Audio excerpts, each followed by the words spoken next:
And before that, we were an award-winning film as we head for Africa's Virunga volcanoes, home of the fading mountain gorilla.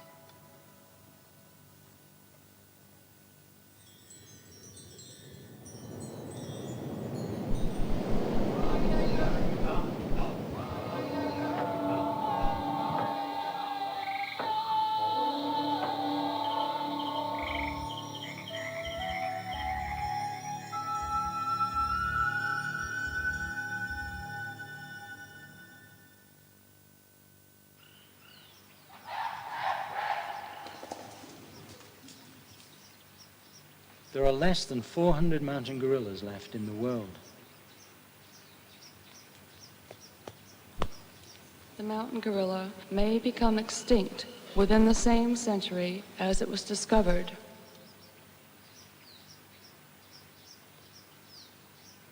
The future of the mountain gorilla is contingent upon the whims of man.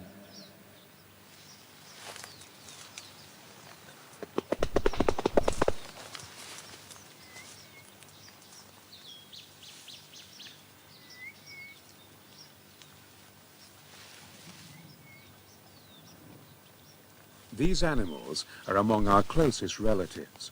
Their relationships are, in their way, as intricate as ours, and their family groups have strict hierarchies.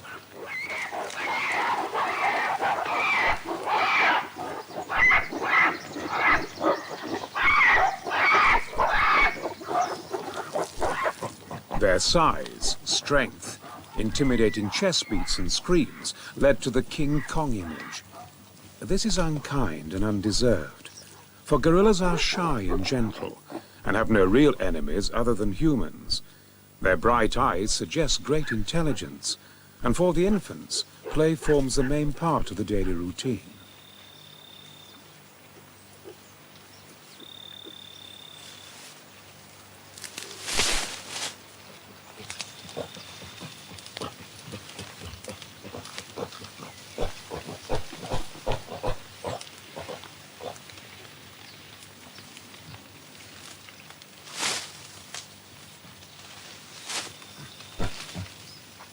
This is not the lowland gorilla, which lives in the rainforests of West and Central Africa and number in the thousands. This is the rare mountain gorilla, larger, with thicker fur, and only discovered at the turn of the century. There may never have been thousands of these gorillas. Their range is too limited, but at the last count, there were fewer than 400 left. Perhaps half as many as there were a decade ago, and now showing all the typical danger signs of a dwindling population. Unlike chimpanzees, the other African ape, gorillas are almost completely vegetarian. They appear to lead a life of leisure in a luxuriant paradise, a salad bowl where they need only to stretch out an arm to reach something succulent to eat.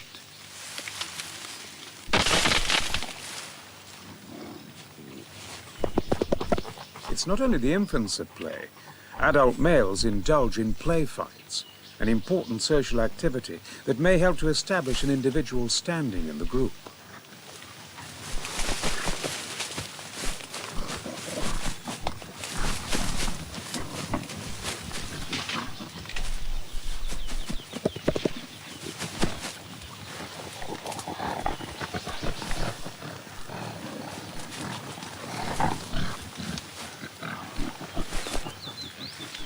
The silverback male, the leader of this group, finally gets the better of the younger blackback male and reinforces his dominant status.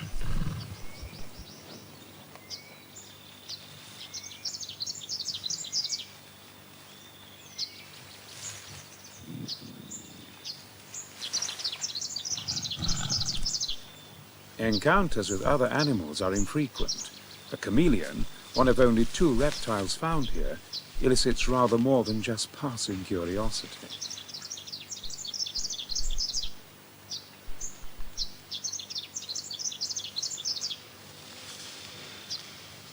Mountain gorillas inhabit the Virungas, a chain of 6 inactive volcanoes in the heart of equatorial Africa, at the point where Rwanda, Zaire and Uganda meet. Their conservation area is tiny, some 25 miles long by perhaps 8 miles wide, with another smaller area in Uganda, separate from the rest.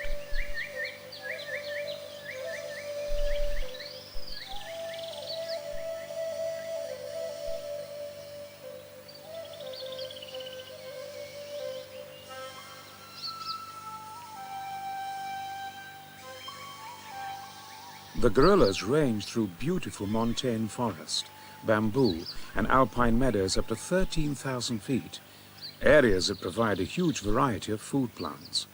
The highest volcano is Mount Karasimbi, at 14,800 feet. Serious study of mountain gorillas didn't begin until 1960, when George Schaller logged up nearly 460 hours of observation. Then in 1967, Diane Fossey started an eventful 19 years of work. At first, she was at Kabara in Zaire, and later she set up a research station in the Parc de Volcans in Rwanda, in the saddle area between volcanoes Karasimbi and Visoki, putting these words together to create the name Karasoke for her camp. Diane was the first scientist to be totally accepted by the gorillas. Every morning when starting out for work, I really didn't know what the day's observations would bring. The gorilla only had known humans in the form of poachers or herdsmen. Therefore, it was easy to understand their initial fear and apprehension when I first sought to make contacts with them. These days were a bit frustrating. Finally, I was rewarded by a different type of response. Termed response behavior, it was meant to intimidate, with chest beats and vocalization.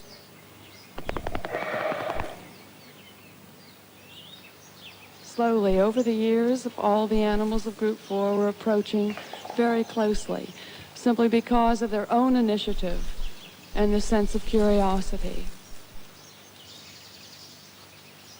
To have finally been accepted by the wild gorillas was its own reward, and the thrill of each day's contact is one that will never diminish.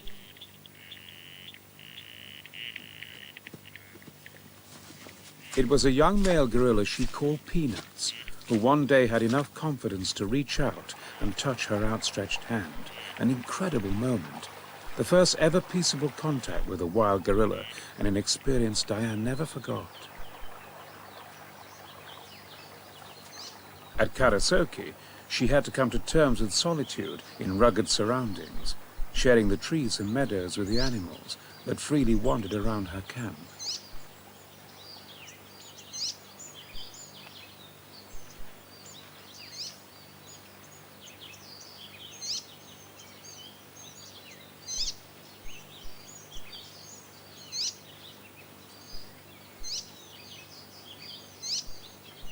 The forest and mountains, which seemed so magical to her in the beginning, later on became a source of exhaustion and discomfort. Ill health plagued her for the last few years of her work, and days, weeks, even months passed by without any visits to the gorillas that she loved. Just behind her cabin, she made a graveyard for the gorillas that either died of natural causes or were killed by poachers.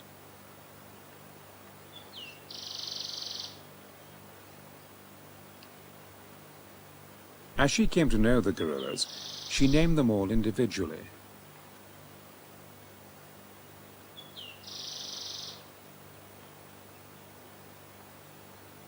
Over Christmas 1985, Diane herself suffered a violent death. Her body was laid to rest alongside those of Muwelu and Digit.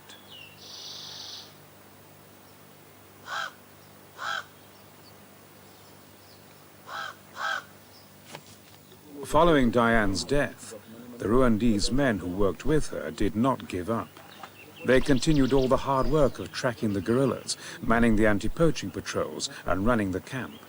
Without them, neither guerrillas nor park would exist. In the meantime, scientists come and go, each one furthering our knowledge of the guerrillas and the ecology of the park. At the time this film was made, a study on gorilla family groups and the role of females was being carried out by zoologist Pascal Sicot.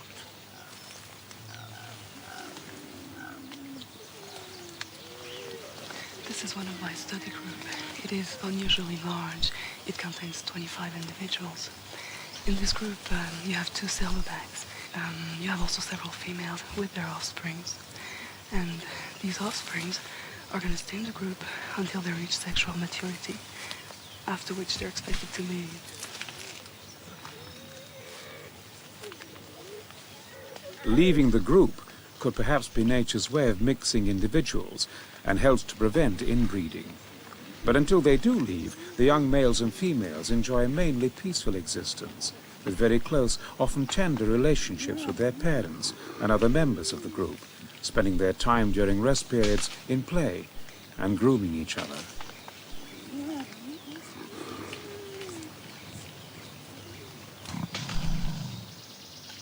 At first, departing males will simply wander for a while. Then gradually they will try to form their own groups by taking females from established ones. And if a female already has a young infant, it would normally be killed by the new male before he mates with her. This may seem savage, but it is the male's way of guaranteeing the continuation of his own bloodline. A male becomes a silverback when he's about 14 years old. He develops a saddle of silvery white fur and a tall crest. At this time, he's a very impressive animal, about 6 feet tall, much larger than any of the mature females, and he weighs about 400 pounds.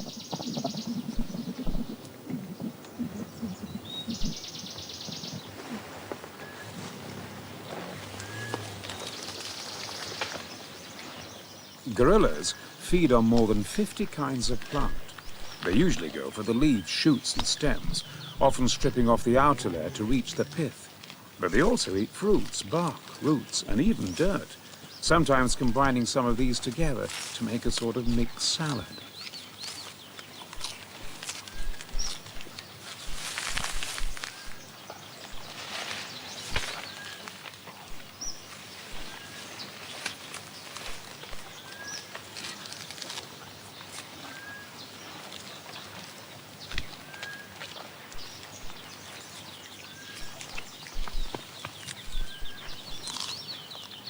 Goosegrass, nettles, thistle.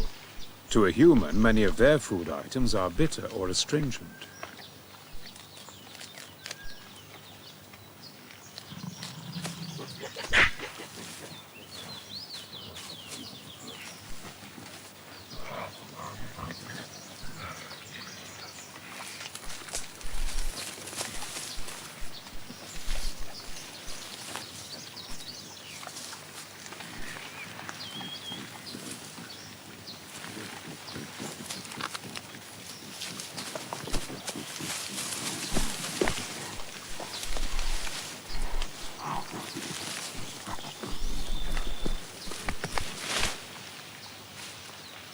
They also occasionally eat their own dung, which not only makes a warm meal on a cold day, but is a valuable form of recycling.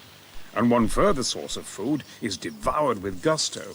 Though gorillas have been known to look for grubs and snails, only rarely have they been seen eating ants.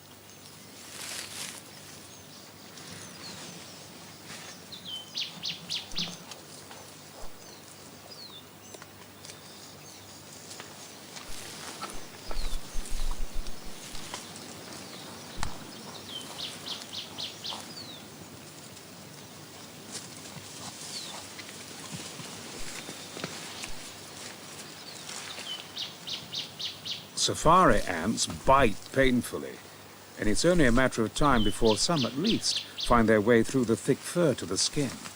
Then it's all a gorilla can do to grab a handful of the delicacy and run.